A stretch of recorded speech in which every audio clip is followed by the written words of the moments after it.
Hello friends, welcome to Manasi home diary. আজকে দেখো অনেক সকাল সকাল উঠে পড়েছি।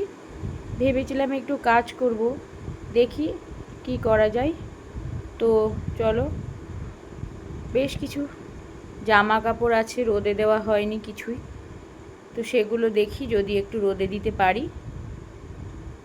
এই যে দেখো চলে এসেছি রোদে দেব। তো এখানে বিছানার ওপর আমি একটা বেড কভার পেতে নিয়েছি।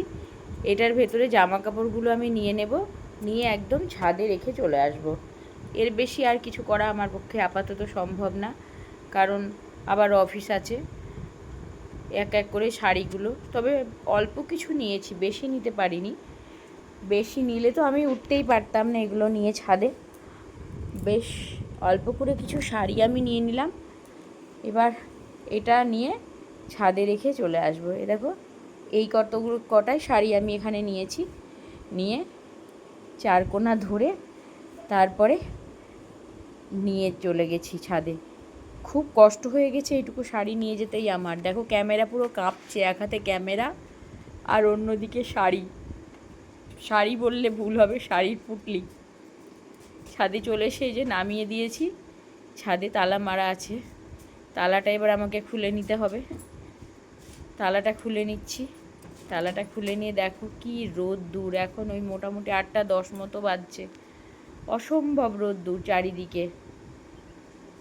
এই যে এবার যাই, পোটলাটা কোনো রকমে টানতে টানতে নিয়ে গিয়ে যেখানে বেশি রোদ সেই জায়গায় গিয়ে রেখে আসবো। খুব কষ্ট করে নিয়ে যাচ্ছি, দেখেই তোমরা বুঝতে পারবে আশা করি। ক্যামেরা পুরো নড়ছে আমার। এই দেখো এই জায়গাটায় বেশি রোদ আছে, আমি নিয়ে সেখানে ফেলে দিলাম। এবার শাড়িগুলো একটু ছড়িয়ে দেব, ব্যাস এই পর্যন্তই, এর থেকে বেশি আর হবে না। এই দেখো শাড়িগুলো এবার একটু ছড়িয়ে দিচ্ছি। তো এই সামান্য একটু একটু করে আর 2 দিন রোদে দেব। আজকে অল্প করে কটা নিয়ে এসেছি। অফিস না থাকলে আবার কি বলো তো, 2বার 3বারে একটু একটু করে দিয়ে দেওয়া যায়। এবার শুধু রোদে দিলেই তো না, সেগুলোকে আবার গোছাতে হবে। যে ছোট্ট একটা চিনি গোলাপ গাছে দেখো কি সুন্দর ছোট্ট ছোট্ট ফুল ফুটেছে। আর এই যে আরেকটা আমার পাতাবাহার গাছ, এটা আগেও তোমাদের সঙ্গে শেয়ার করেছি, তবে এটা এখন একটু না কেমন হয়ে গিয়েছে, আসলে হয়তো ওয়েদারের জন্য। এই দেখো ছাদে আমার একটা ছোট্ট ছাদ বাগান। তো আগে গাছগুলো ভীষণ সুন্দর ছিল, যখন আমি যত্ন করতে পারতাম। আর এত হনুমানের অত্যাচার, সেই জন্যই আমার এটা করাই। যে বাইরে যে গাছগুলো দেখছো, হনুমান এসে এই টবগুলোকে গড়িয়ে গড়িয়ে নিয়ে ঘুরে বেড়ায় ছাদের ভেতরে। এ দেখো রোদে দিয়ে দিয়েছি, আর দেখো কি রোদ চারিদিকে। চলো এবার নিচে যাই, থাক এগুলো এখন একটু রোদ খাক। মোটামুটি 2-2.5 ঘন্টা পর এসে আমি নিয়ে যাব। ততক্ষণ ওই দিকের কাজকামগুলো সেরে নিই। এই যে উপরের ঘরে চলে এসেছি, ঘরটা আমার পুরো ফাঁকা। আর এই দেখো বাইরের ব্যালকনিটা, পাখির এত অত্যাচার, দেখেছো কি নোংরা করে রেখে দিয়েছে। মাটিগুলো, টবের মাটিগুলোকে খুঁড়ে খুঁড়ে ছড়িয়ে রাখবে। তো কি করব, লোকজন না থাকলে যেটা হয়। এই যে বেরিয়ে গেলাম, এবার নিচে যাই। এই দেখো উপরের সিঁড়িতে যত জঞ্জাল আমার রাখা। এত বড় বাড়ি, তবুও মানে জঞ্জাল এখানে ওখানে সেখানে রেখে আমি কুল করতে পারি না। কিছু কিছু জিনিস থাকে না, যে না ফেলতে পারি না কিছু করতে পারি। এই দেখো ছাদ থেকে নেমে দেখো আমার কি অবস্থা, ঘেমে একদম ভিজে গেছি। তো সকালে অনেকক্ষণ আগে বাবা মাছ নিয়ে এসেছে, প্যাকেটের মধ্যে পড়ে আছে। তো ভাবলাম আগে মাছগুলো ধুয়ে নিই, ধুয়ে একটু নুন হলুদ মাখিয়ে রাখি, তারপরে অন্যান্য কাজগুলো করব। দেখো মাছটা ধুয়ে নিয়েছি, এবার একটু নুন আর হলুদ মাখিয়ে রেখে দিই, তাহলে আর অত চিন্তা থাকবে না। তারপরে আমি একটু পরে যখন রান্না করব দেখা যাবে। নুন হলুদটা মাখিয়ে নিচ্ছি। নুন হলুদটা মাখিয়ে নিয়ে এই যে এবার একে ঢাকা দিয়ে আমি রেখে দেবো। আর একটা তোমাদেরকে জিনিস দেখাই চলো। এই যে মহারাজ খাওয়া হয়ে গিয়েছে, খেটে জানলার ফাঁক দিয়ে মাথা ঢুকিয়ে শুয়ে মাঝে মধ্যে একবার করে ওই ম্যাও ম্যাও ম্যাও ম্যাও, এটা ওর চলে, সারাদিন চলে। কৌটোতে হাত দিয়ে দেখছি মুগ ডালগুলো কেমন যেন একটু হয়ে গিয়েছে, দলা দলা হয়ে গিয়েছে। বুঝতে পারলাম যে মুগ ডালের অবস্থা খারাপ। তো আমি বাটি করে নিয়ে গিয়ে বাইরে বারান্দায় গ্রিলে রোদে দিলাম। তো বাবা আবার ওটা দেখে আবার দেখি পেপার পেতে রোদে দিয়ে দিয়েছে সুন্দর করে। তো সুন্দর হয়ে বেশ সুন্দর হয়ে গিয়েছে ডালটা ঝরঝরে। আর এই দেখো কলতলার দিকে চলে এসেছি, দুটো নাইটি ধোয়ার ছিল। এইদিকে মহারাজা ঘুরে বেড়াচ্ছিল, আমাকে দেখে লাফ দিল। ওইদিকে জানলাই তো একজন আছে, আর এইটা অন্য আর একজন। তো এই যে দুটো নাইটি জল দিয়ে বালতিতে নিয়ে নিয়েছি। এক হাতে ক্যামেরা, এক হাতে কাচা তো আর যাবে না, তো আমি ক্যামেরাটা রেখে এবার একটু এগুলো ধুয়ে নিই। চলো ধুয়ে মেলে দিই, তারপরে আবার তোমাদের সঙ্গে সব কিছু শেয়ার করব। এই যে মেলে দিয়েছি। প্রচণ্ড রোদ্দুর, মানে এত রোদ্দুর বলার না, চারিদিকে একদম রোদ্দুরে খা খা করছে। ভেতরে ঢুকে আসলাম, এবার দেখি সবজিপাতি কী আছে ফ্রিজে, সেগুলো কেটে নিয়ে তারপরে রান্নার দিকে চলে যাব। তো এই যে সবজি কিছু বের করে নিয়েছি কাটাকাটি করব বলে, আর যা যেগুলো প্রয়োজন নেই সেগুলো আবার ভরে দিলাম। ভরে দিয়ে ব্যাস, এইবার দেখো সোফাটা একটু ঝাড়াঝাড়ি করে নিচ্ছি। তো দুদিন অন্তর অন্তর এত ধুলো হয়ে যায়, আর প্রত্যেক দিন এটা তো আমি ঝাড়তে পারি না, সময়ের জন্য অল্টারনেট করে করি। তো এই যে দেখো ঝাঁটা দিয়ে খুব জোরে জোরে ধুলোগুলো ঝাড়ার চেষ্টা করছি।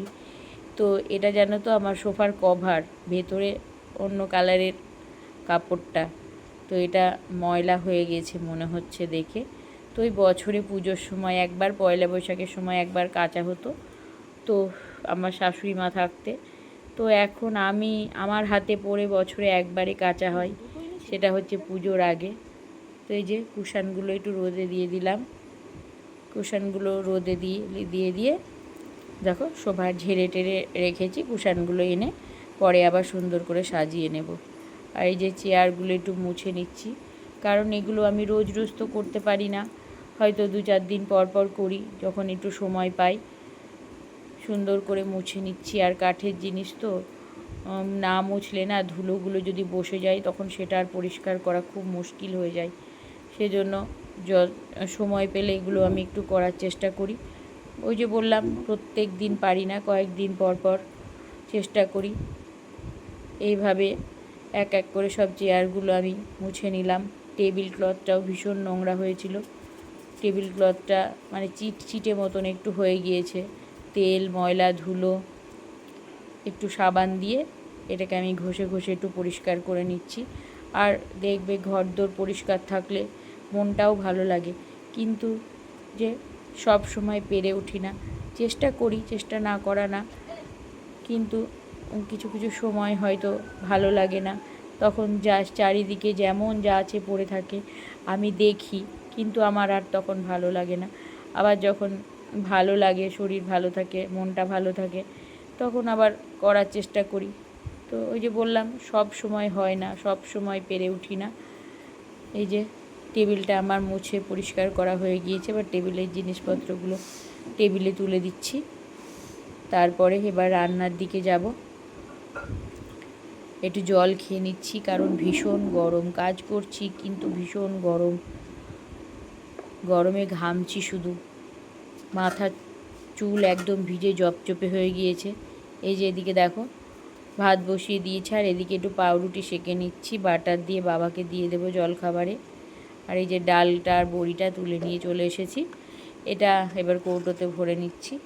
বড়িগুলো খুব সুন্দর ঝরঝরে হয়ে শুকিয়ে গিয়েছে, বড়িগুলো একটু ভেজা ভেজা ছিল, আমি জানতাম না বড়িগুলো রাখা ছিল। হঠাৎ বড়ি রান্না করব বলে গিয়ে দেখি বড়িগুলো পুরো কেমন কেমন একটু ভেজা ভেজা, সেজন্য রোদে দিয়ে নিয়েছিলাম।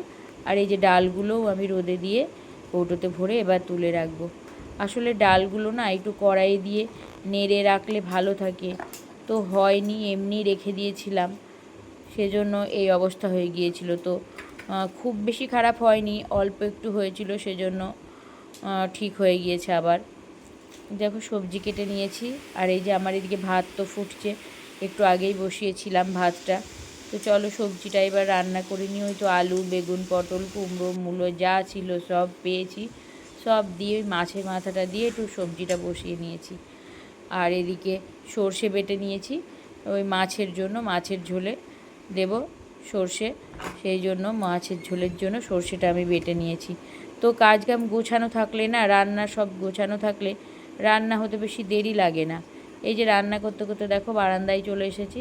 দেখি কুশানের কভারগুলো বাবা খুলে রোদে দিয়েছে। বাবা বলে কি যে রোদ ভালো ভেতরে ঢুকবে না, সেজন্য আমি কভারগুলো খুলে দিয়েছি। কি বলবো, চলো এই যে তুলে নিয়ে চলে এসেছি। এবার কাজের ফাঁকে এটা এক সময় পরিয়ে নেব। অনেকক্ষণ হয়ে গিয়েছে ছাদে শাড়িগুলো মেলে দিয়ে এসেছি। এরপরে আর বেশি রোদ দিলে পুড়ে একদম যাতা হয়ে যাবে। ওই কাজ করতে করতে আবার চললাম ছাদে। এই যে পোটলাটা নিয়ে দেখো চলে এসেছি। এবার আর ক্যামেরা করতে পারিনি। পোটলাটা এনে বিছানার ওপর রেখে ফ্যানটা ছেড়ে দিয়েছি। আর কি হিট হয়ে গিয়েছিল, মানে বলার না, এত হিট হয়ে গিয়েছিল। খানিকক্ষণ ফ্যান ছেড়ে রেখে দিলাম। এই যে সোফাটাও আমার আবার গোছানো হয়ে গিয়েছে। এর সব কাজ কাম করতে করতে রান্না প্রায় কমপ্লিট। এই যে মাছের ঝোল হয়ে গিয়েছে, আর মাছের ঝোল ভাত, আর ওই যে সব দিয়ে সবজি। ভাত এখান থেকে খাওয়াও হয়ে গিয়েছে। তো প্রথমে আমি দেখাতে ভুলে গিয়েছিলাম, তো এতক্ষণে তোমাদেরকে দেখালাম। এই দেখো শাড়িগুলো সব বিছানার ওপর রেখেছি। এবার এইভাবে যদি আমি ফেলে রেখে চলে যাই না, বাড়ি আসতে আসতে মোটামুটি আমার ধরো 8টা সাড়ে 8টা বেজে যায়। তখন এসে আমি আর কুলকিনারা করতে পারবো না, সেজন্য হাতে সময় নেই। মোটামুটি এখন 12টা 15 মতো বাজছে। তবু আমি এই কটা খুব তাড়াতাড়ি তাড়াতাড়ি করে গুছিয়ে খাটের এক পাশে রেখে স্নানে চলে গেছি। কারণ এইভাবে যদি আমি ফেলে রেখে চলে যাই না, তখন এসে আমার প্রচুর কষ্ট হবে। তো কোনো রকমে এই যে খাটের এক পাশে গুছিয়ে রাখলাম, রেখে আমি স্নান করতে চলে গেলাম। স্নান করে পুজো করে তারপরে খেয়ে দিয়ে এই দেখো অফিসে বেরিয়ে পড়েছি। আর আজকে আমাকে একা যেতে হবে, সেজন্য একটু টেনশানে আছি। নৌকো পেতেও অনেকটা দেরি হয়। তারপরে নৌকো পাওয়ার পর টোটো পেতেও অনেকটা সময় লাগে। আর টোটোওয়ালারা তো জানোই, একজন দেখলেই বলে একা।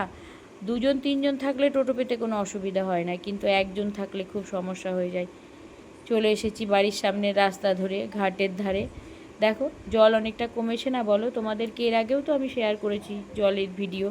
তো তোমরা যারা রেগুলার আমার ভিডিও দেখো তারা দেখলেই বুঝতে পারবে জল অনেকটা কমেছে। এই দেখো এই বাঁশগুলো দেওয়া আছে না, এইখানে নৌকো ভিড় ছিল। আর জল যেন দেখে মনে হচ্ছিলো উপচে পড়ছে। তো এখন আর সেই ব্যাপারটা নেই, অনেকটাই জল কমে গিয়েছে। যে নৌকো পার থেকে চলে আসছে, আর এই যে আমি এপারে আছি। আমারও নৌকো ছেড়ে দিয়েছে। চলো এই যে বাড়ির সামনে যেতে যেতে যে একটা বোন কাম কলিগ, ওর সঙ্গে দেখা হয়ে গেল। তো বললাম চল একসঙ্গেই চলে যাই। এই যে টোটোয় চেপে পড়েছি, যাচ্ছি এবার। তো এবার অফিসে পৌঁছে যাব। ব্যাস, তোমাদের জন্য আজ এটুকুই।